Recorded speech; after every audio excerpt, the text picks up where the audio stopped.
J'ai été refusé de toutes les prépas parce que j'étais hyper mauvais en terminale. Puis j'ai intégré Goldman Sachs et j'y suis resté 7 ans. Tu vois, lui là-bas, 15 millions de PNL l'année dernière. Lui là-bas, 50. Maxi Star. Bonjour Marc. Salut Shell. Merci beaucoup pour accéder à l'invitation d'Actionnaire. C'est un plaisir de te recevoir. Également. Du coup, comme toute interview d'Actionnaire, est-ce que tu peux commencer par te présenter, s'il te plaît? Ouais. Alors, donc moi je m'appelle Marc Le Sage Moretti. J'ocarise sur les réseaux. J'ai 32 ans dans 2 semaines. Voilà, que dire de plus à ce stade? Je te raconte déjà tout mon parcours ou scolaire, professionnel, Ok. ouais. Ok. Bah donc j'ai fait mon collège-lycée. Je pense que c'est important de le préciser, à Franklin dans le 16e. Donc voilà, c'est un collège-lycée jésuite pour ceux qui connaissent pas. Donc bon, moi j'en ai tiré plein d'avantages et tout, et je suis content de cette éducation-là. Mais c'est vrai que je le précise que j'étais un peu dans ma bulle, forcément, donc à ce niveau-là, quand j'ai 17-18 ans. Après, je fais ma prépa ECS, donc prépa commerciale voie scientifique, à Saint-Jean-de-Passy, juste à côté, histoire de rester dans la bulle.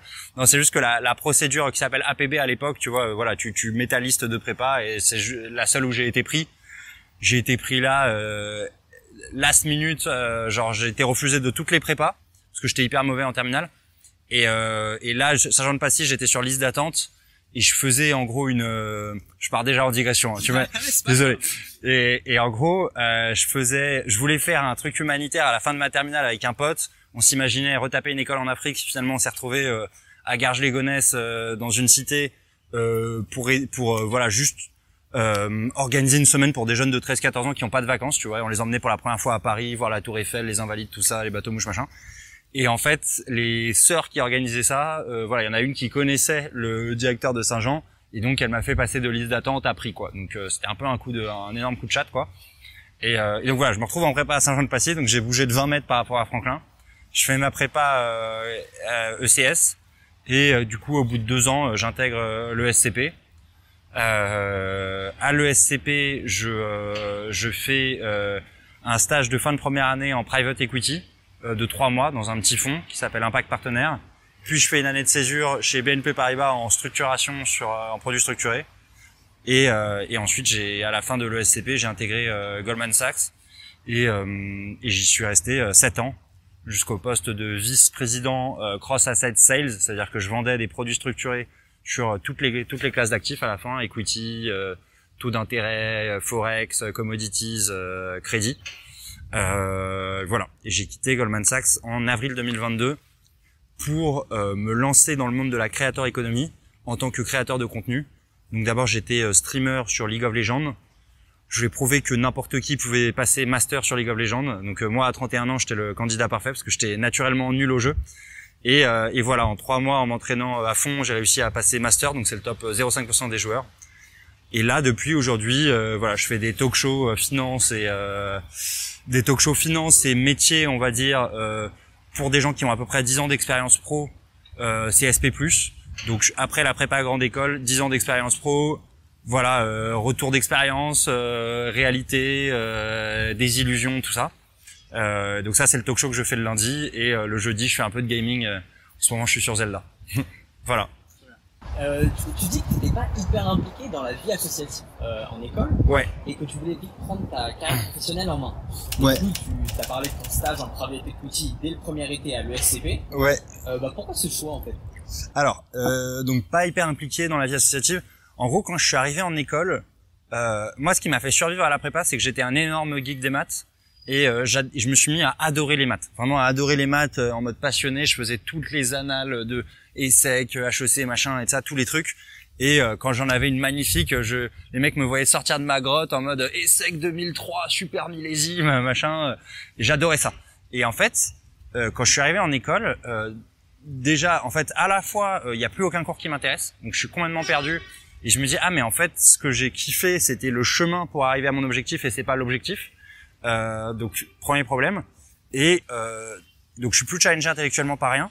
Et à côté de ça, mes parents m'avaient dit, bon maintenant, voilà, on te paye, ce qui était déjà énorme, ils me payaient mon loyer et mon école, mais ils m'avaient dit, pour tout le reste, tu te démerdes, quoi.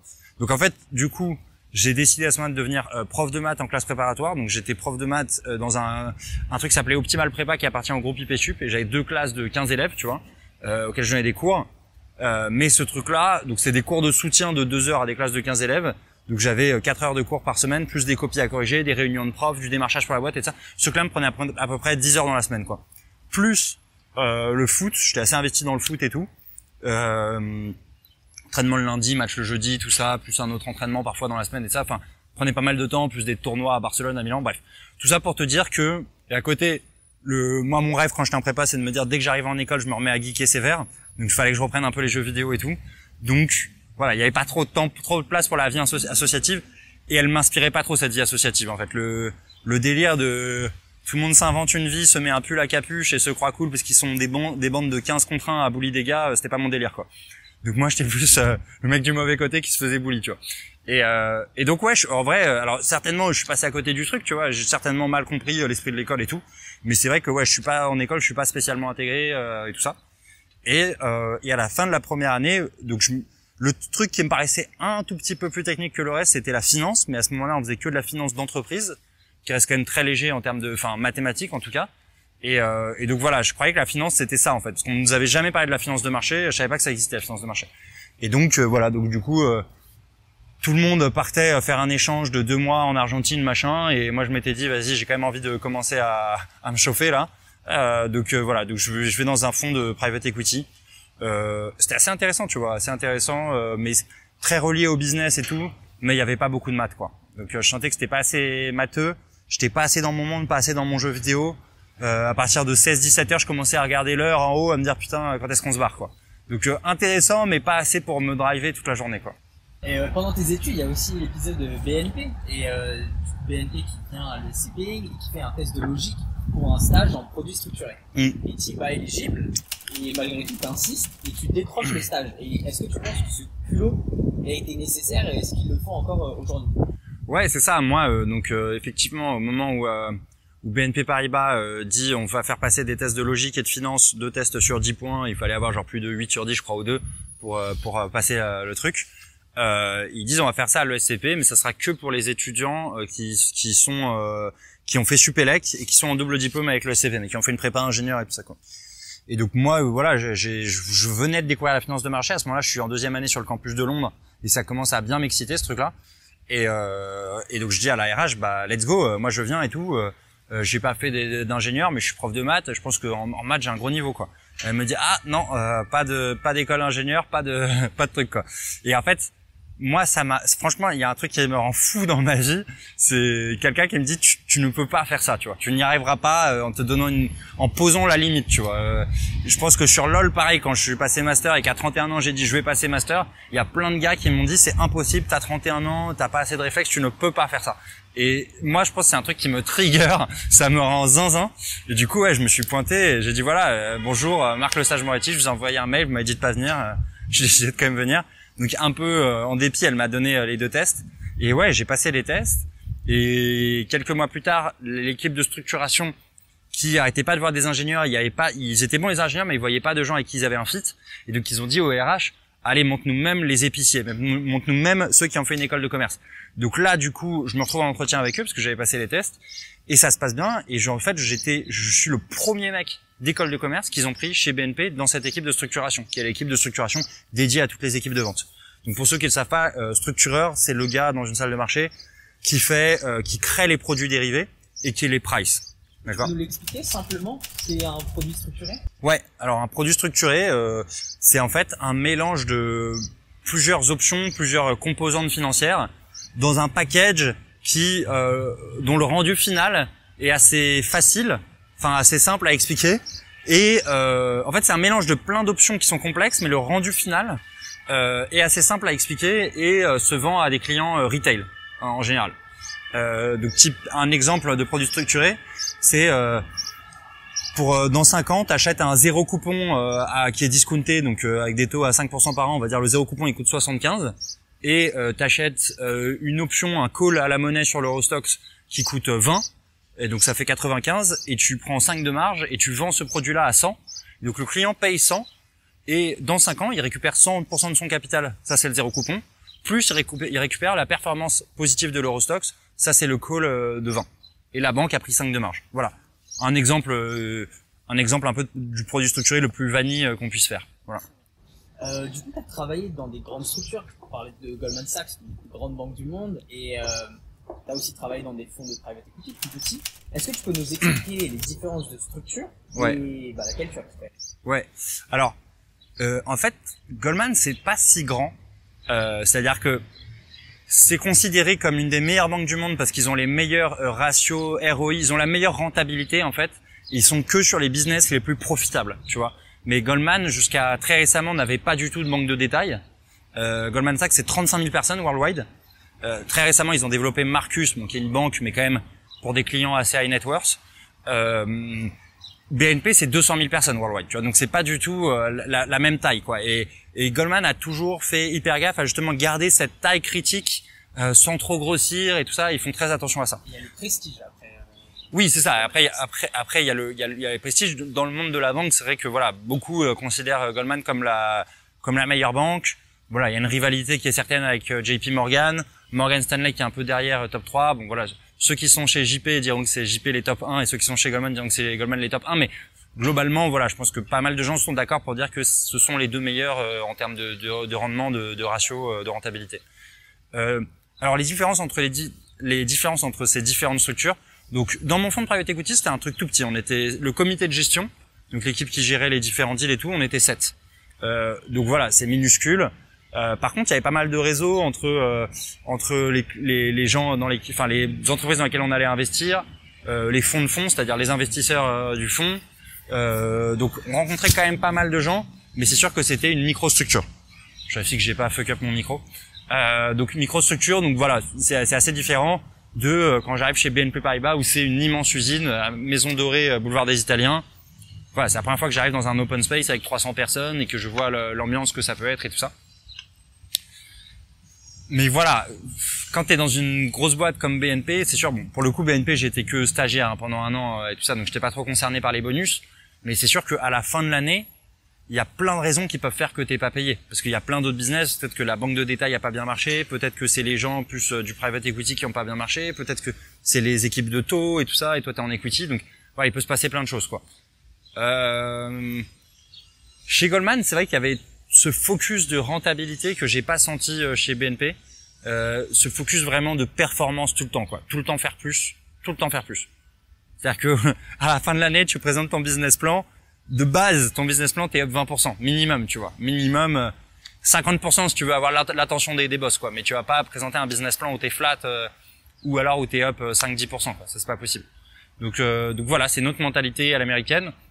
Et moi, un des trucs que j'adore chez Goldman Sachs, qui peut paraître bizarre, hein, mais en fait, Goldman, il se force à virer minimum 5-10% de leurs effectifs chaque année. Ok? Et donc en fait, du coup, il y a tout le temps un turnover. Ils se disent, sur 100 personnes, on a forcément 5 à 10 qui sont, entre guillemets, les derniers de la classe ou qui sont moins motivés, qui veulent faire autre chose et tout ça. Et en fait, grâce à ça, tu as, chaque année, qu'il pleuve ou qu'il vente, une promo de 300 personnes d'analystes, tu vois, première année, worldwide. Et donc, en fait, t'es dans cette promo-là, les mecs qui ont fait le summer ou qui sont rentrés en off-cycle et tout ça. On est tous à New York pendant 1 mois et demi. On est avec les mecs de Hong Kong, d'Australie, de New York, de machin, de Chicago. Tu te fais masse de potes et tout, c'est trop cool. Tu fais tous les rooftops de New York comme ça pendant 1 mois et demi. Et après, c'est des potes qui sont cruciaux quand tu rentres à Paris et que tu vas faire ton taf de vendeur. T'as un client qui te demande, je veux faire un produit dérivé sur des stocks asiatiques. Toi, tu connais le trader de Hong Kong. Boum, tu lui ouvres un chat, c'est ton poteau. Si c'est pas lui, il va te dire, t'inquiète, je connais, c'est mon boss, je te plug avec lui et tout ça. Donc, c'est hyper important. Là où chez BNP Paribas, quand je suis arrivé, donc en 2013, on est 2 ans après la crise des États souverains de 2011 et tout ça. Les embauches sont frisées depuis des années. Il y a que des stagiaires et des VIE et des CDD. Et le plus jeune embauché, il a 30 ans, tu vois. Moi, j'avais 22 ans, on me dit, tu vois, lui, c'est le junior, tu vois, qui a 29, 30 ans, tu vois. Et t'as le mec qui a son 12e stage, 15e VIE, qui est là, qui en peut plus et tout ça. Donc, ouais, c'est un autre délire. Donc, moi, je trouve ça extrêmement sain que les boîtes américaines se forcent à virer et à avoir un turnover, quoi. Et à toujours avoir ce continuum générationnel. T'as chaque année une promo de 300 personnes. Quand t'arrives, parce que c'était ça le problème chez BNP, moi, que j'ai eu, c'est que j'arrive à 22 ans, entre moi de 22 et le mec de 30 ans, il y avait que des stagiaires, des VIE et de ça, mais donc il y a pas vraiment cette transmission de savoir, parce que le gars de 30 ans, voilà, il va pas prendre une binouse avec toi tous les soirs si t'en as 22, il est marié, il a peut-être des enfants, il a un autre lifestyle, pas tous, hein, mais bon, voilà.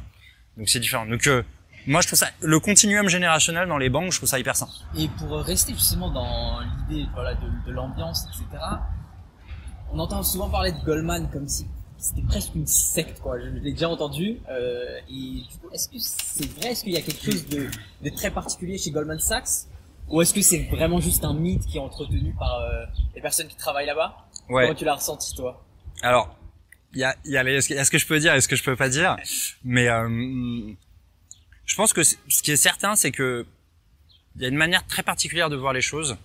Il y a une culture du secret qui est évidente. Ça, c'est vrai. Mais il y a surtout un melting pot. En fait, une autre chose qui m'a choqué chez Goldman par rapport à BNP, c'est la différence des profils. Tu vois, chez Goldman, il y a de tous les profils. D'accord, il y a pas, tu vois, dans les banques françaises, souvent, c'est pas propre à BNP, c'est plus propre aux banques françaises. Souvent, t'as que des centraliens, des polytechniciens, HEC, ESSEC, ESCP, Dauphine, EM Lyon, EDEC, tu vois, mais t'as que les mêmes écoles, que des gens qui réfléchissent pareil, qui ont fait les mêmes concours, qui viennent des mêmes milieux et tout ça, tu vois. Chez Goldman, t'as aucune idée, en fait, des écoles qui sont faites. Il y a un truc que je dis souvent, c'est que chez BNP, quand on me présentait les gens, on me disait, tu vois, lui là-bas, c'est un EDEC, ou lui c'est un Audencia, ou c'est un HEC ou un X, tu vois. Chez Goldman, jamais j'ai entendu ça. On me disait, tu vois, lui là-bas, 15 millions de PNL l'année dernière. Lui là-bas, 50. Maxistar. Et ça. Et donc en fait, ce qui était beaucoup plus sain, de mon point de vue, c'est que le mec, on le jugeait, certes, sur combien de bif il avait rapporté à la banque, mais l'année dernière. On le jugeait pas sur la note qu'il avait eu en maths, et j'adore les maths, hein, c'est pas le problème, mais la note qu'il avait eu en maths à 18 ans, il y a 10 ans, tu vois, genre, on le jugeait plus là-dessus. Et ouais, donc du coup, j'ai eu des conversations chez Goldman qui auraient paru lunaires dans une banque française, tu vois. On est en train de négocier une lettre de liquidité. En gros, une lettre de liquidité, c'est en gros quand tu fais un deal avec un assureur, tu lui promets de la liquidité, c'est-à-dire tu lui promets que si il y a une crise, tu vas lui racheter sa note. Ok, tu vas lui montrer un prix pour lui racheter sa note et qu'il pourra défaire son deal. Ok. Et les questions que posait le big boss, c'est est-ce que j'ai le droit d'écrire dans la lettre que mon bid il est égal à 0? Tu vois, je montre un prix égal à 0. Donc on disait bah non, je vais pas montrer un prix égal à 0, c'est voilà. Et il disait OK, et qu'est-ce qui se passe si je signe pas la lettre? Il fait what happens if I don't sign the letter? Et en fait, la big boss du légal, elle répondait tout calmement à toutes ces questions, tu vois, mais calmement, en mode OK, if we don't sign the letter, best case scenario, we are blacklisted by all the French clients. Worst case scenario, we are blacklisted in all Europe. We can't do this business ever again. OK, let's find a solution to sign the letter. Mais le gars, en fait, a un arbre de probabilités et de possibles dans sa tête et il regarde toutes les options, tu vois. Là où, dans un raisonnement français, que des gars qui réfléchissent pareil, tu vois, dit, on va être en train de signaler sur le dernier paragraphe et tout ça. Enfin, voilà, c'est un exemple. Il y en a plein d'autres, tu vois, sur la mentalité américaine versus la mentalité française, quoi. Un autre gros exemple, je trouve, de différence entre les deux, c'est les Français très perfectionnistes. Tu vas jamais sortir une plateforme tant que la plateforme n'est pas parfaite. Les ricains, ils te sortent une plateforme, c'est une bêta de la bêta, c'est une bouse, tu vois. C'est une bouse, ils te la sortent. Tu vois, moi, j'ai été vachement involved, en fait, sur développer, en gros, une plateforme de pricing qui était, en gros, l'Amazon des produits structurés. C'est-à-dire, créer une plateforme où tous les clients en B2B peuvent cliquer pour leurs clients. Tu vois, le banquier privé, il est en meeting avec son client. Il dit, OK, tu veux quoi? Un autocall sur Saint-Gobain, clac, clac, clac. Il le price en live et il peut trader. Il y a la term sheet qui sort et tout ça et il peut trader en live pendant son meeting, tu vois. Ou au moins montrer un prix à son client et avoir un prix indicatif et ça. Et ce truc-là, honnêtement, quand on l'a sorti, la plateforme s'appelle Market Space, c'était une boost totale, tu vois. Mais c'est juste que les ricains, ils sont comme ça, ils sont en mode, on sort le truc, on va collecter du feedback, boum, boum, boum, ça va être itération après itération après itération. Et du coup, en fait, ils vont beaucoup plus vite, même si au début, c'est casse-gueule, parce que tu communiques sur tous les réseaux, on a sorti une bombe et ça, mais c'est les ricains qui te créent des Facebook, tu vois. C'est les ricains qui te créent des plateformes comme ça, parce que justement, ils y vont au culot, comme ça, ils te balancent le truc, et voilà. Donc voilà, bon, j'ai beaucoup parlé, mais pas mal de différences, je trouve, dans les mentalités, ouais. Enfin, c'est même très différent, je trouve, ouais. Est-ce que tu peux nous parler des grades et donc des salaires au sein d'une banque comme Goldman Sachs? Alors, donc dans les banques américaines, en France, il faut savoir que, donc je commence par les salaires, ils ont augmenté tous leurs salaires récemment, d'accord, suite au Covid et à la grande démission. Voilà, on se rend compte que les générations d'aujourd'hui, c'est plus dur de les attirer. On peut pas les attirer juste avec un salaire, comme c'était peut-être le cas de nos parents. Ils veulent aussi un lifestyle, un équilibre de vie et tout ça, tu vois. Et ça, je pense que les GAFA en Silicon Valley l'ont bien compris, tu vois. Moi, mes potes qui bossent, qui sont codeurs chez un Facebook ou un Google ou quoi à San Francisco, ils me disent on a des masseurs ou des masseuses qui viennent machin, si on a un petit problème au dos et tout ça, on a le temps d'aller faire notre petite pause surf à midi. Enfin ils ont fait hyper gaffe au lifestyle, tu vois. Ils sont pas forcément en mode toujours plus sur les salaires. Donc suite à cette grande démission, en tout cas, enfin au fait que ça soit plus difficile d'attirer, ils ont augmenté leur salaire encore plus. Donc chez les boîtes américaines en France, on est autour de 85K euros de fixe en première année, ce qu'on appelle analyste première année. Je vais parler des grades juste après, et des bonus autour de 30K euros à peu près. Donc total compensation à 110K euros plus plein d'autres avantages. Voilà, il y a la participation. Il faut savoir qu'en France, il y a une obligation légale des boîtes de reverser une partie de leur, je sais plus si c'est du chiffre d'affaires ou du résultat net à leurs employés, mais quand c'est des boîtes qui ont un PNB par tête qui est hyper élevé, ce qui est le cas des banques, notamment en France, s'il n'y a pas de banque de détail à côté, et la participation elle peut être très très élevée, et cette participation est complètement défiscalisée. Donc ça vient aussi énormément augmenter le salaire. Il y a dans les conventions collectives des banques entre 7 et 8 semaines et demie de vacances à peu près. Tu les prends pas toutes, c'est impossible de les prendre toutes. T'es dans une banque américaine avec une mentalité américaine, ça, tu prends 4, 5 semaines. Quand t'es junior, plutôt 3 semaines par an. Tout le reste, ça va dans ton compte épargne-temps. Ton compte épargne-temps, tu le récupéreras à la fin sur ton dernier fixe. Moi, chaque fois que j'allais à Londres, t'as des primes d'expatriation. Enfin, donc le salaire, honnêtement, dès les premières années, t'es pas loin de 150K, tout compris. Ok. Voilà, avec des parties, enfin la participation c'est bloqué et tout ça, mais bon, si tu comptes tout, t'es pas loin de 150K euros. Ensuite, les grades. Donc c'est vrai que dans les boîtes américaines, alors je crois que les banques françaises ont tenté de copier un peu ce système-là récemment, mais dans les banques américaines, voilà, c'est toujours été comme ça. C'est en fonction des banques, t'es entre 2 ou 3 ans, ce qu'on appelle analyste, d'accord, sans E à la fin, analyste en anglais. Ce qui a rien à voir, faut pas confondre avec ce qui est un analyste financier avec un E, c'est-à-dire quelqu'un qui est un expert d'un domaine en macroéconomie, en recherche et tout ça, l'expert du cuivre, du pétrole, d'une autre classe d'actifs ou quoi. Donc t'es le grade d'analyste pendant 2-3 ans. Ensuite, tu passes associate, et donc on dit que c'est un système up or out, quoi. C'est-à-dire qu'à chaque fin d'année, on voit si tu montes ou si tu sors de la boîte, quoi.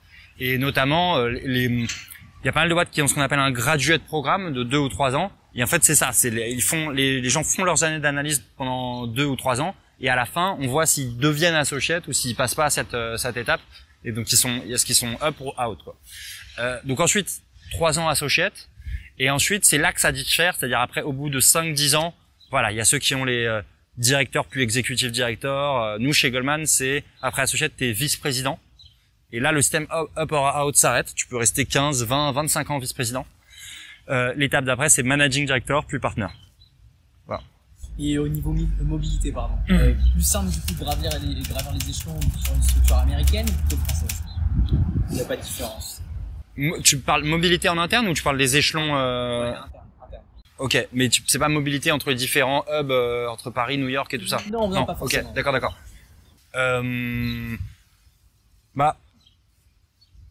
Les boîtes américaines, c'est très méritocratique, honnêtement. Après, il faut pas se leurrer, comme dans tout, que ça soit dans le sport, dans le e-sport. Moi, j'en suis témoin, dans l'influencing, dans ce que tu veux, et dans la banque aussi. Il y a une grosse partie de réseau. D'accord. Moi, je dis souvent, c'est un peu la mafia. C'est sûr qu'il faut être pote avec les bonnes personnes, ok. Et c'est sûr que, voilà, moi typiquement, j'ai un profil où je pense que j'ouvre un peu trop ma gueule trop souvent. Ça plaît pas toujours à tout le monde. Tu vois, tu peux pas. Si t'as un caractère comme moi, très authentique, à dire ce que tu penses et tout ça, et à ouvrir ta gueule, ça va pas fitter forcément avec tout le monde. Donc voilà. Mais très méritocratique. Donc il y a une part de mérite incontestable. Dans une boîte américaine, tu fais 15, 20 millions de PNL, tu vois, t'es un vendeur qui fait 20 millions de sales credits en dollars par an sur une classe d'actifs où c'est compliqué. Tu vois, bon, même si tu ouvres trop ta gueule, tu fermes la gueule de tout le monde quand même, tu vois, à la fin de l'année. Et ça, enfin voilà, c'est quand même des boîtes qui sont orientées, focus rentabilité. Donc un mec qui rapporte les sous à la maison, on pourra dire ce qu'on veut, ce gars-là va monter, il y a un moment où c'est incontestable, tu vois. En gros, si tu veux, t'as le stade où t'es trop en dessous, je sais pas, t'es à moins de 10 millions de revenus, tu fais 5 et tout ça, t'es un petit vendeur. T'as le stade, de toute façon, c'est ce que je dis, c'est pas des données confidentielles, hein. Il suffit que vous divisiez le nombre de têtes. Enfin, vous avez dans tous les rapports annuels, vous pouvez regarder le PNB de la banque sur l'activité salle de marché, divisé par le nombre de personnes qui sont en front office.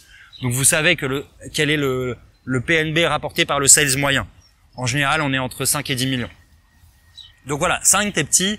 On va dire dans la zone entre 5 et 15, ça dépend. Et c'est là que la politique est importante. Et au-dessus de 15, tu fermes la gueule de tout le monde aussi, tu vois. Donc voilà. Donc je pense que il y a du réseau, mais il y a quand même beaucoup les chiffres qui parlent d'eux-mêmes, quoi. Et c'est pour ça que je pense que en structure française, je dirais que c'est encore plus le réseau qui compte, encore plus être copain avec les bonnes personnes pour monter. Okay. Mais c'est un sentiment. Peut-être je me trompe pas. Ouais. D'accord. Récemment, on a vu les complications sur le secteur bancaire. Il y a eu SVB, First Republic, et du coup, il y a certains analystes à Wall Street qui pensent qu'on va se retrouver dans un monde où il n'y aura plus que des méga banques et qu'on n'en aura plus, voilà, les petites, les SVB, First Republic. Qu'est-ce que tu en penses? Ouais. Alors, moi, je pense que la banque, c'est hyper cyclique. Ok. Pourquoi? Parce qu'en fait, le principe de la banque, c'est de surfer sur les différents cycles. Ok. Donc sur le cycle immobilier, cycle internet. Là, il y a eu récemment, d'ailleurs, je suis bien placé pour le savoir, la bulle de la créateur économique qui est redescendue et tout ça. Donc, la banque, en fait, de par son activité, elle arrive toujours à surfer sur des cycles. Donc là, on a vu le cycle des GAFA aussi. Enfin, les boîtes de tech sont quand même bien cassées la gueule post-Covid et tout. La banque, de par son activité, elle surfe sur ces cycles, en fait, et donc ça fait de la banque une des activités la plus cyclique qui soit. Dans ces cycles, systématiquement, quand on est dans un cycle baissier, un cycle bear, il y a des banques qui retrenchent, okay, qui retrenchent du business et tout ça. Moi, je l'ai vécu quand j'étais chez BNP Paribas en 2013. J'ai vu le rachat des books de CACIB, du Crédit Agricole, qui revendaient toutes leurs pauses de dérivés actions. Okay. Quelques années plus tard, ça a été le cas de RBS, okay, Royal Bank of Scotland.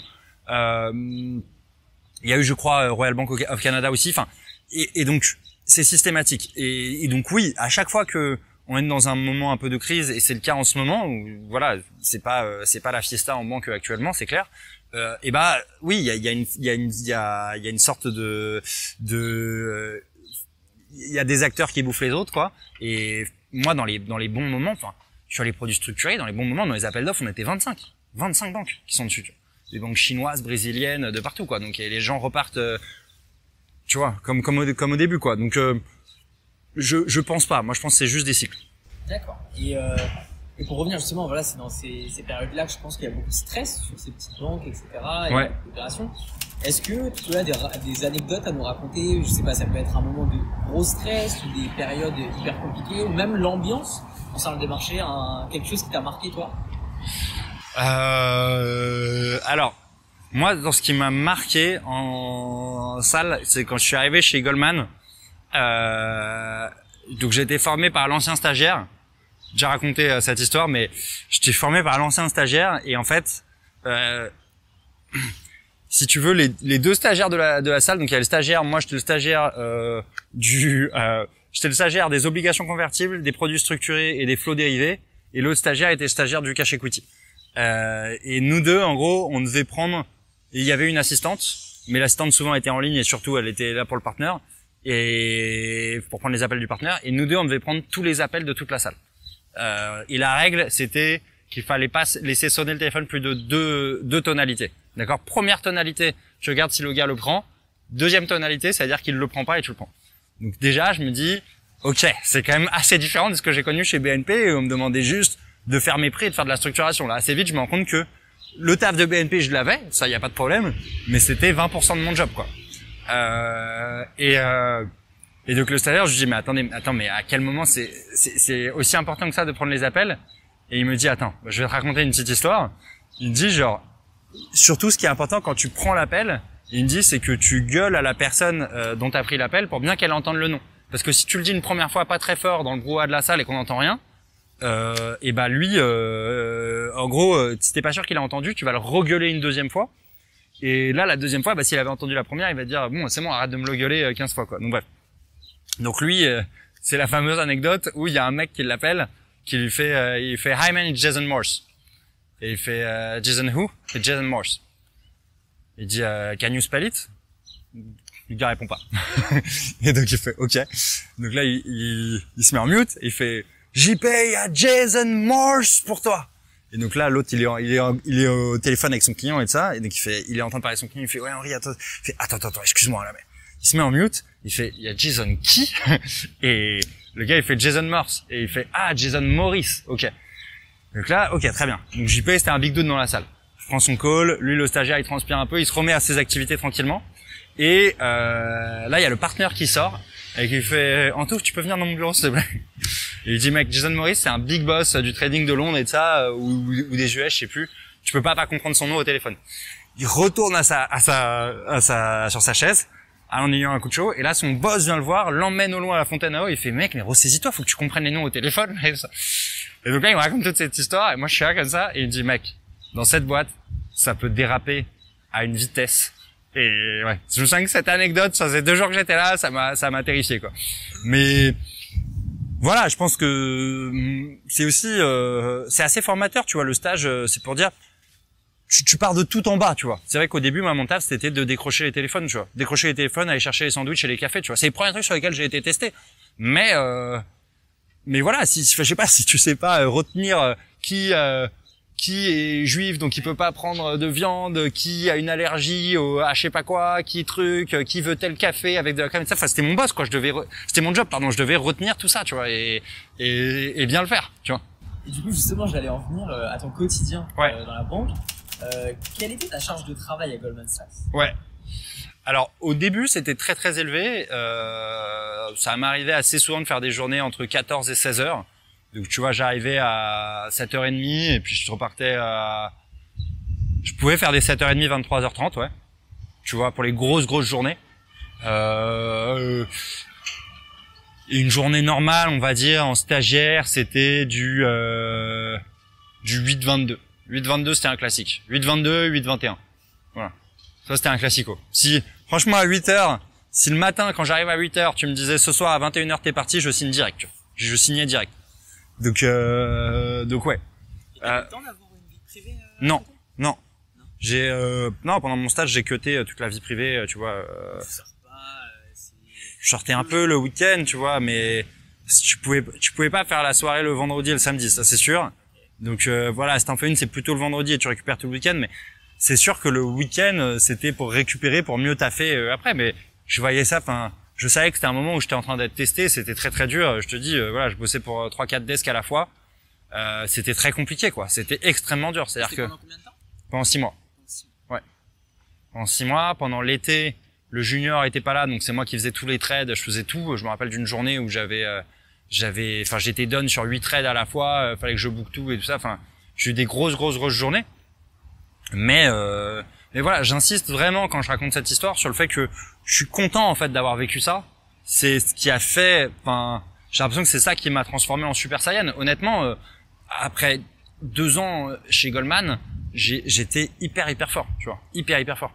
Parce que j'ai tout fait chez Goldman en fait. J'ai fait le pricing, j'ai été vendeur, j'ai fait le marketing, c'est moi qui faisais les brochures, j'ai fait le légal, c'est moi qui faisais les onboarding, tu vois. Il y a un moment, moi au début, quand je suis arrivé chez Goldman à Paris, il y avait rien, tu vois. Il y avait rien. Sur les produits structurés, il y avait rien. On n'avait pas de trader.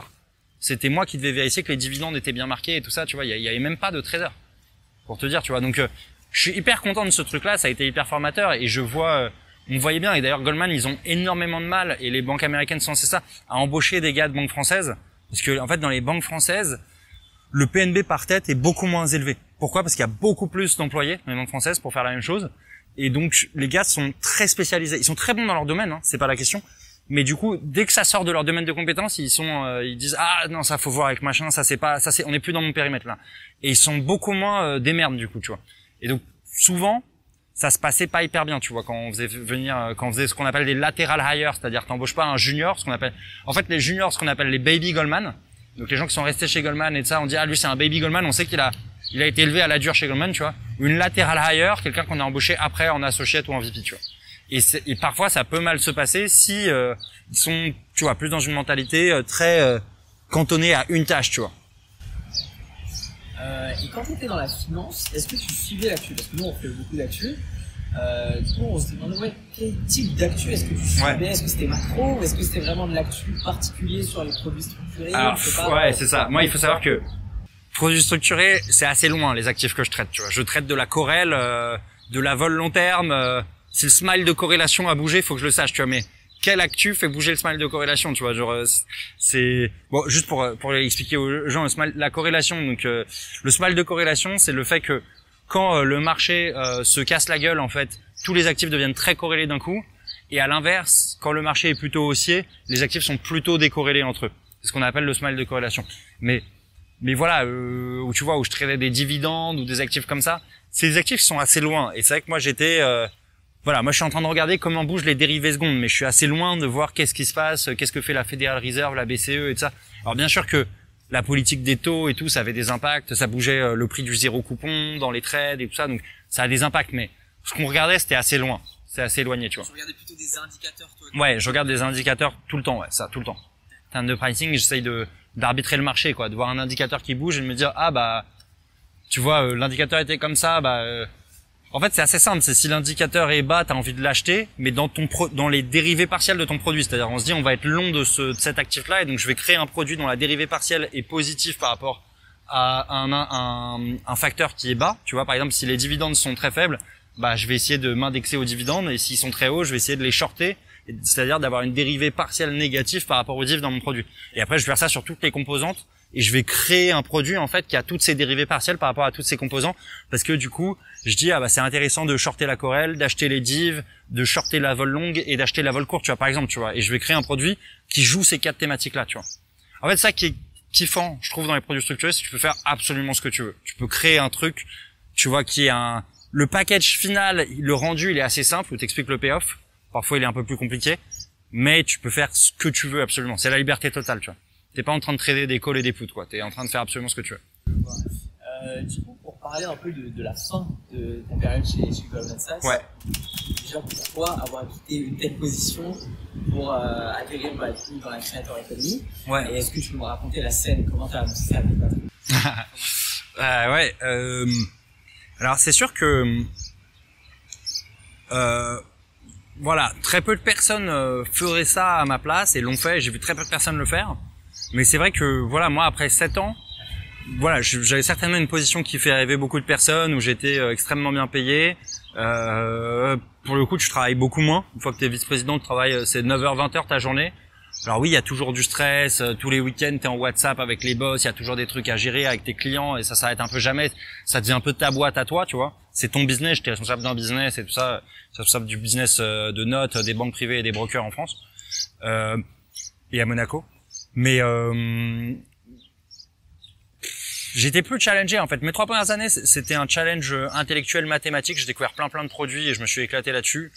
Les 3 années suivantes, c'était un challenge commercial. J'ai développé des relations commerciales avec des clients from scratch, qui avaient blacklisté Goldman depuis 10 ans. Fallait se prendre une porte dans la gueule, re-rentrer par la fenêtre et tout ça. Et j'ai adoré en fait développer des skills commerciaux que j'ai jamais développés jusqu'ici.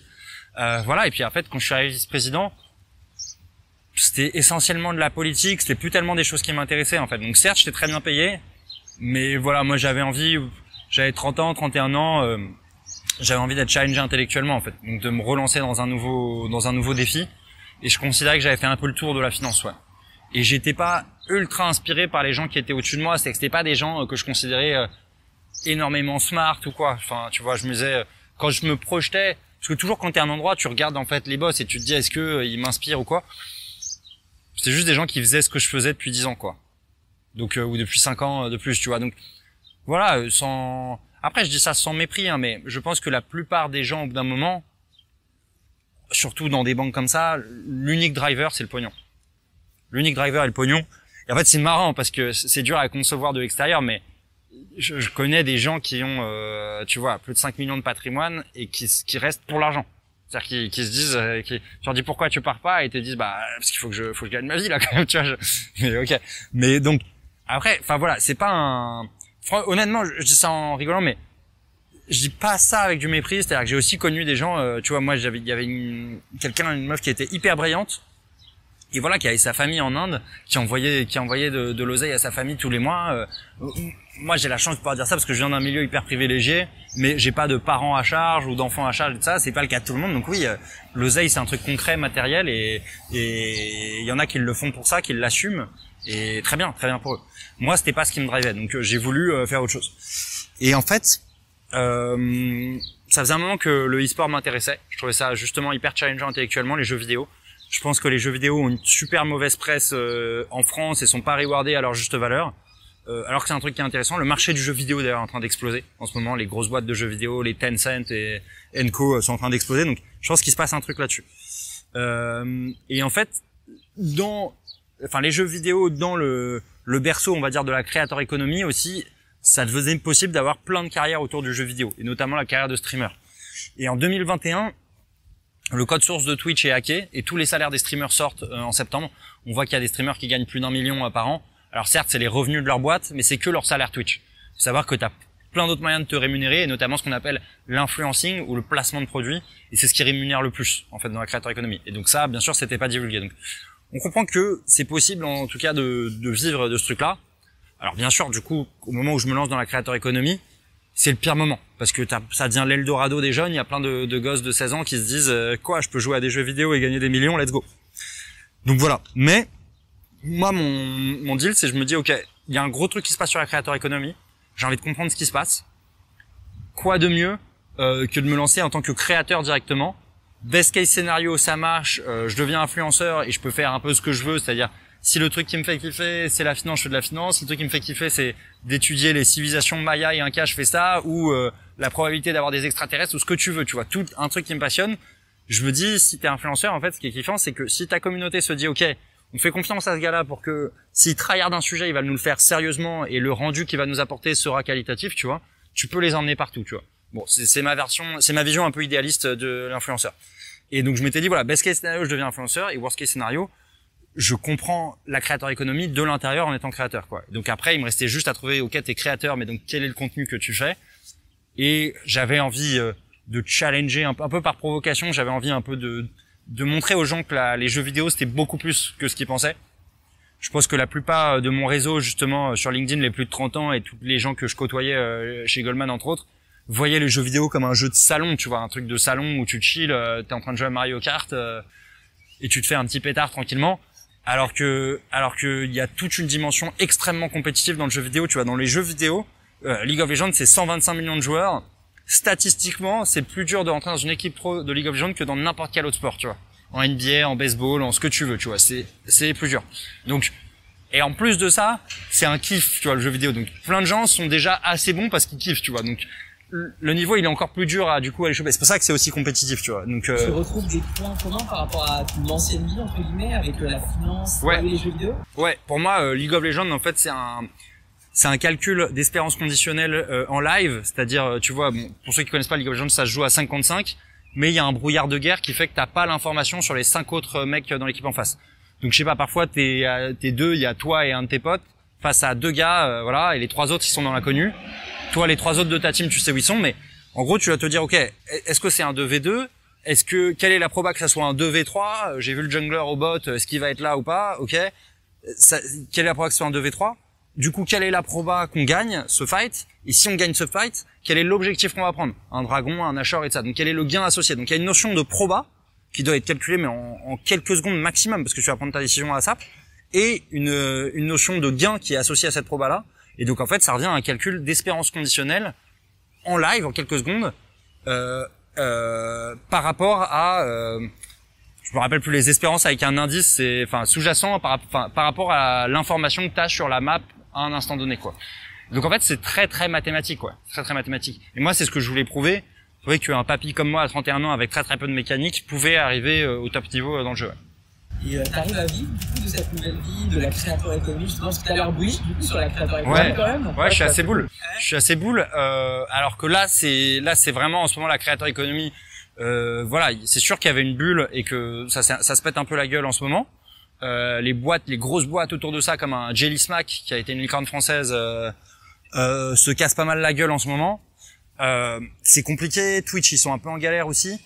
parce que ça coûte énormément de bande passante, juste d'avoir, je regardais les chiffres, je crois que ça coûte 1,5 milliard, juste la bande passante, d'avoir tous les streams en live, tu vois, sur Twitch.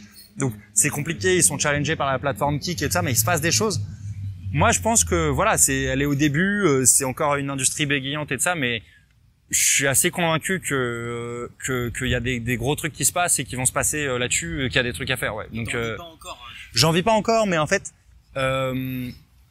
en gros, si tu veux, moi, voilà, je suis clair. Mon objectif, c'est de devenir un influenceur, enfin un des gros influenceurs des prépa grande école CSP+, on va dire, avec notamment ce que je fais, les talk shows du lundi, où je montre des expériences professionnelles 10 ans après, comment ça s'est passé et tout ça. Et voilà, c'est ça le contenu que je propose à cette audience-là.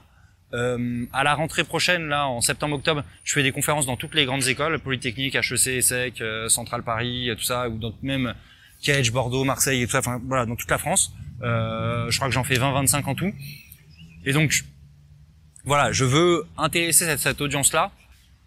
Et ce qui est cool, c'est que bon, certes, c'est une audience niche, tu vois, je montrerai jamais aujourd'hui, je suis dans les 10 000 followers, tu vois, je montrerai jamais à 1 million. J'ai une audience assez niche. Je vise entre 25 et 50K, on va dire.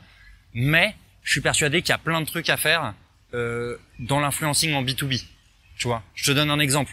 Demain, les boîtes, BNP Paribas se dit, en fait, est-ce que ça a vraiment un intérêt d'envoyer sur les campus de finance, tu vois, sur les comment ça s'appelle là, les forums finance, tu vois, au début d'année dans les écoles, d'envoyer sur les campus deux RH avec un stand BNP machin et tout ça, tu vois.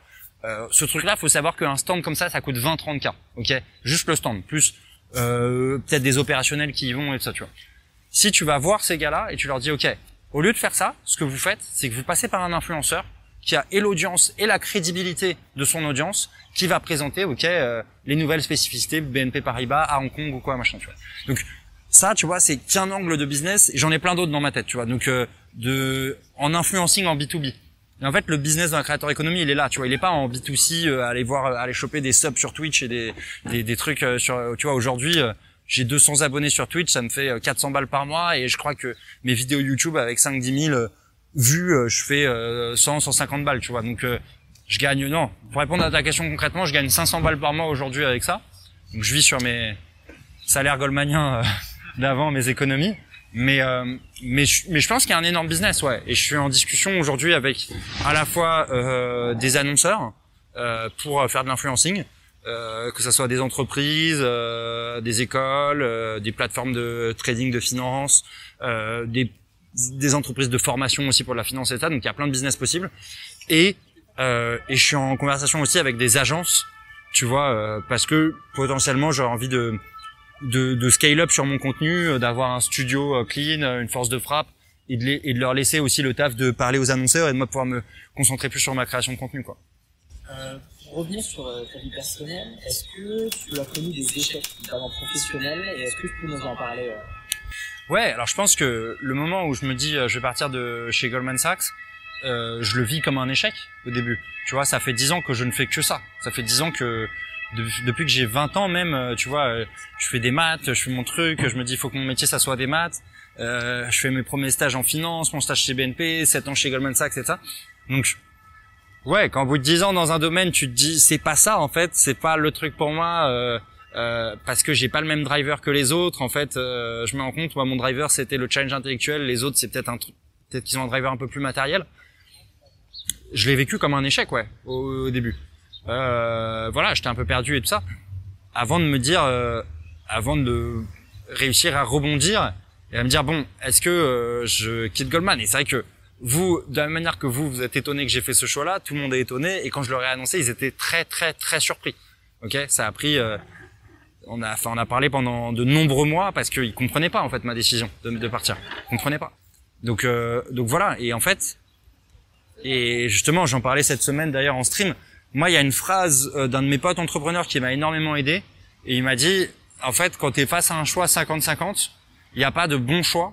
Il y a que des choix qui se rendent bons. Ce qui veut dire qu'en fait, quand tu es face à A ou B et que tu peux pas voir le futur, donc tu sais pas si c'est A ou B le meilleur choix, et vraisemblablement tu as étudié le truc depuis des semaines, des mois et de ça te paraît être un choix 50-50. Bah là, ce qui est cool en fait, c'est qu'on s'en fout de ce que tu choisis. On s'en fout que tu choisisses A ou B, en fait. Ça n'a aucune importance. Ce qui compte, c'est si tu prends A, tu regardes plus jamais derrière toi. Tu regardes plus jamais en te disant, ah, si j'avais pris B, si j'étais resté chez Goldman, putain, ça se trouve, aujourd'hui, je serais MD, partner ou quoi. Enfin, MD, on va se calmer, pas partner. Mais, et voilà, et j'aurais fait une carrière de dingue, et je me serais épanoui, j'aurais fait de business et ça. Ou à l'inverse, si j'avais choisi de rester chez Goldman, je serais pas dit, putain, mais je suis trop con, j'ai raté le slot sur la créateur économiste, et maintenant, fallait y aller, tout ça, tu vois. Et donc, en fait, c'est hyper rassurant de savoir ça. C'est-à-dire que, tu t'en fous, finalement. Enfin, je parle, bien sûr, il y a des choix parfois qui sont nuls, hein, mais quand vraiment le truc te paraît 50-50, il faut te rassurer sur le fait que t'as bien fait ton taf, t'as bien analysé. Moi, j'ai fait une grille quand j'ai analysé mon choix, matériel, ce que je gagne, ce que je perds des deux côtés, perso, ce que je gagne, ce que je perds des deux côtés, et matériel, perso et professionnel, tu vois, ce que je gagne et ce que je perds des deux côtés. Il y a du plus et du moins des deux côtés, tu vois. Donc c'était compliqué, et au bout d'un moment, t'y vas, tu fais ton choix du cœur, et surtout, tu ne regardes pas derrière toi. Et donc, je suis toujours sur la réponse de l'échec, mais je pense que c'est hyper important, en fait, les échecs, c'est un moment dans lequel t'apprends, tout est et de toute façon, tout est dans la perception, tu vois. Perception is reality, comme disent les Américains, quoi. C'est vraiment la manière dont toi tu perçois les choses qui sera la réalité. Et quelle attitude est-ce que tu conseilles à un jeune qui rejoint une entreprise en stage ou pour un nouvel emploi? Est-ce que tu as des conseils à lui donner sur le comportement qu'il doit adopter quand il rejoint une nouvelle entreprise? Ouais. Alors moi, mon meilleur conseil pour les jeunes, les juniors, les stagiaires qui rejoignent une entreprise, et c'est ce qu'un boss m'avait dit chez Goldman, il m'avait dit assumption is the mother of any fuck up. Et en fait, il disait voilà, faut surtout pas faire d'assumption, faut surtout pas faire de supposition. D'accord? Et ça, c'est le truc, genre, le plus important. Si tu fais ça, en fait, si t'as la rigueur intellectuelle de à chaque fois que tu fais une étape, tu passes de A à B, de B à C, et ça, de te dire, attends, est-ce que c'est vraiment C, ou est-ce que c'est C bar, est-ce que c'est C bis, est-ce que c'est C tierce? De vraiment ne pas avoir la paresse intellectuelle de dire, je croyais que, ou je pensais que, tu vois. Ça, si tu vas voir un boss, il te dit, pourquoi t'as fait ça? Et ta réponse, c'est je croyais que, tu te fais, mais défoncer. Dans une boîte sérieuse, tu te fais, mais ouvrir la gueule. Alors que si ta réponse c'est pourquoi t'as fait ça? Ah bah parce que j'ai regardé la dernière brochure, c'est comme ça qu'ils ont fait, j'ai vérifié avec tel mec et tout ça. Donc t'as fait ça. Après peut-être que pas de chance la dernière brochure et tout. Oui, mais ça a changé. Il y a une loi entre les deux. Mais au moins t'as checké chaque étape, il y a aucune paresse intellectuelle dans ton raisonnement, tu vois. Et donc ça, et vraiment ça paraît petit, mais en fait juste si ce truc-là de tout vérifier dans chaque étape et tout ça tu l'as. En fait et pareil, même chose si tu demandes à un boss alors. À chaque fois que tu dois faire un truc, bon, faut vérifier, est-ce que t'as pas l'info, est-ce qu'on te l'a pas déjà envoyé par mail, tu regardes tes trucs, tu regardes tes notes, t'as noté ce qu'on t'a déjà expliqué et ça. Puis au bout d'un moment, tu te dis, bon, non, en fait, cette info, je ne l'ai pas. Je ne sais, est-ce que je peux la trouver quelque part? Est-ce que je peux demander à des gars, du middle, du back-office, du machin? Non, je ne sais pas. Voilà, bah là, tu demandes au boss. Et oui, le boss, quand tu lui parles, toujours, t'as l'impression que tu le fais chier. Il sera toujours là en mode, putain, mais ça, oui, on fait comme ça à chaque fois et ça, mais je vous promets que vous préférez avoir un oui, on fait comme ça à chaque fois et retiens-le, que, faire une supposition et que ça soit pas ça. Donc, vérifiez si vous n'avez pas l'info. Si vous l'avez pas, vous la demandez. Il y a peut-être des personnes en ressources du middle, du back ou du légal qui peuvent vous aider. Si c'est pas ou d'autres équipes, si c'est pas le cas, vous demandez à votre boss. Mais vous vérifiez quoi. Pour finir, est-ce que tu aurais un conseil à donner à des jeunes qui voudraient suivre ton parcours et éventuellement accueillir chez Goldman Sachs par exemple? Alors du coup, moi j'ai plus atterri chez Goldman, mais oui, juste pour la partie Goldman. Bah moi sur mon parcours et c'est pour ça que c'est encore une fois c'est assez différent des autres et je pense que j'ai des drivers un peu je suis peut-être un peu fou dans ma tête tu vois mais moi mon driver ça a toujours été la passion ce qui vraiment me fait vibrer quoi. J'ai suivi ce qui me faisait vibrer et mon secret pour y arriver tu vois la manière dont je suis rentré chez BNP Paribas dans l'équipe de structuration tu vois je savais rien j'avais eu aucun cours de finance de marché j'ai pris le Hull. Et j'ai taffé le bouquin de John Hull pour ceux qui connaissent pas, Options futures et autres dérivés. Et je suis rentré dans le truc, tu vois. Et la même chose que j'ai fait pendant mon stage chez Goldman, où j'ai gravi tous les échelons chez Goldman. La même chose que j'ai fait pour passer master sur League of Legends en 3 mois. À chaque fois, j'ai utilisé le même secret. C'est qu'en fait, moi, quand je fais un truc, je drop tout à côté. D'accord? Genre, la phrase de Riquin, si t'as 2 priorités, c'est que t'en as pas. C'est complètement vrai. Tu vois, c'est-à-dire que moi, je sais que j'ai aucune prédisposition. Je suis naturellement assez mauvais, d'ailleurs, dans tous les domaines.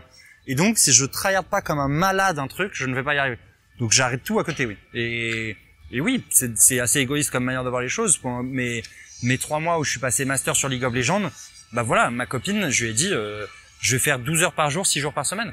Et donc, et voilà, et ça va être comme ça. Et elle savait que pour elle aussi, ça allait être des sacrifices et de ça. Et elle l'a supporté. Et merci à elle.